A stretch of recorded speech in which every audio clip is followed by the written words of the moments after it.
change. Let's take another call. Matthew is on the line from Innisfail in North Queensland. Hi, Matthew. Welcome. Thank you. How are you? I'm well, thank you, Matthew. What are your thoughts for our conversation?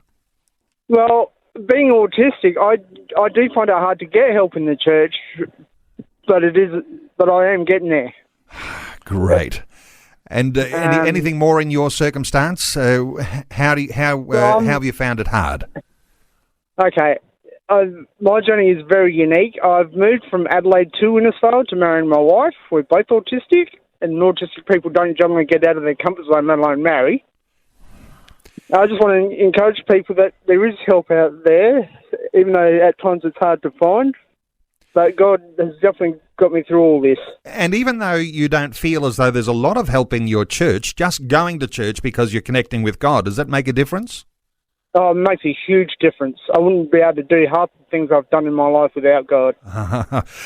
John Warlow, what are your thoughts for Matthew? Matthew, fantastic to hear you up there in Innisfail.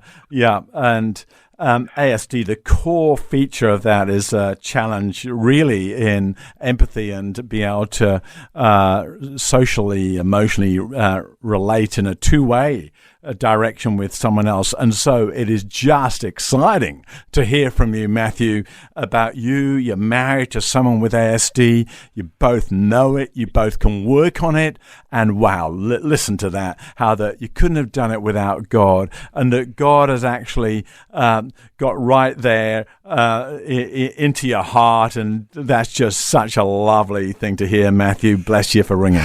Matthew, well, we've got you on the line, and this is interesting because you know you're autistic and you're marrying your wife. She's also on that spectrum. Is it helpful? I'll just get John's thoughts here. Is it helpful to know that you've got an issue that you've got to be able to contain, to be able to manage, to be able to deal with? And you actually might be in a stronger position, Matthew, than people who've got no idea what's happening to them right now. So, John, what are your thoughts? Matthew's done it exactly right. He just comes out and says, hey, I've got ASD, my wife's got ASD, we both know it. Facing is one of the biggest ways of coping. Facing is one of the biggest ways of coping nowadays. And Matthew, what you're doing and leading the charge here is helping people, hey, face your situation. Look, don't just look out, but look in as well. Yeah, look to the church, but also be aware of your strengths and your weaknesses. And in facing them, then change can and growth can happen.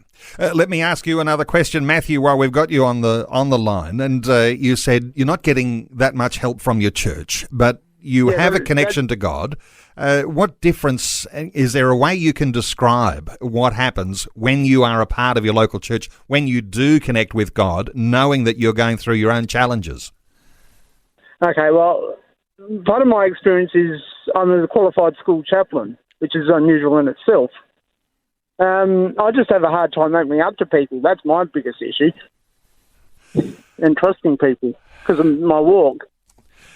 But you've obviously done some study and you've even felt a calling on your life to pursue this idea of being a school chaplain. And that in itself is, you've heard from God in that sense. Hey, Matthew, you're a legend. Here you are. You have problems trusting and opening up. Those are core heart-related issues, and you're facing them, and you know them.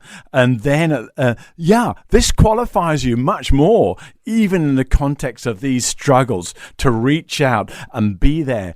Be there for the kids who struggle to trust, who struggle to relate, who struggle to open up. Just so good. Go for it, Matthew. Love it to hear from you. Matthew, it sounds to me like you have discovered that God is the strength that makes up for your own weaknesses. And want to thank you so much for your call today. Let's take another call. Irene is on the line.